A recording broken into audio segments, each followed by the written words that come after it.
আজিৰ ভিডিঅ'টো মই হাজবেণ্ডৰ ঘৰৰ পৰা দিছোঁ। বিয়াৰ পাছত হাজবেণ্ডৰ ঘৰত মই বেছি দিন থাকিবলৈ নাপালোৱে, কাৰণ মই ডিউটি জইন কৰিবলগীয়া হ'ল। আজি বহুত দিনৰ পাছত ছুটি লৈ হাজবেণ্ডৰ ঘৰলৈ আহিলোঁ। ভাবিলোঁ যে গডৰেজত থকা পাটৰ কাপোৰবোৰ উলিয়াই চাওঁ ইয়াৰ কি গতি হৈ আছে।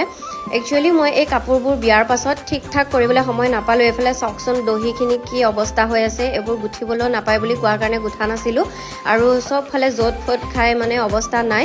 ভাবিছোঁ আজি দহি গুঠিবলৈ দিম। আৰু এইযোৰ মোৰ ৰিচিপশ্যনত পিন্ধা কাপোৰ, এই কাপোৰযোৰ চাওকচোন মাটি চাটি লাগি অৱস্থা নাই, এইযোৰ ড্ৰাই ক্লিন কৰিব লাগিব। মুঠতে মোৰ কাপোৰৰ গতি নাইকিয়া হৈ আছে। বিয়াৰ আগত এই পাটৰ কাপোৰবিলাকৰ বহুত চখ আছিলে যে একদম ভাল ভাল ল'ম, মানে ভালকৈ পিন্ধি যাম ক'ৰবাত। কিন্তু এতিয়া দেখিছোঁ বিয়াৰ পাছত এইবোৰ যেনেকৈ লৈছিলোঁ তেনেকৈ পৰিয়ে আছে, আৰু ক'তনো পিন্ধি যাম, যিহেতু সদায় ডিউটিয়ে থাকে, তেনেকৈ যাবলগীয়া ক'তো জেগাও নাই। এইবোৰ এনেকৈয়ে পৰি থাকিব, আৰু ভাবিছোঁ এইবোৰ দহি চহি গুঠি ধুনীয়াকৈ ড্ৰাই ক্লিন কৰি আজি গডৰেজৰ ভিতৰত ভালকৈ ভৰাই থৈ দিব লাগিব আৰু।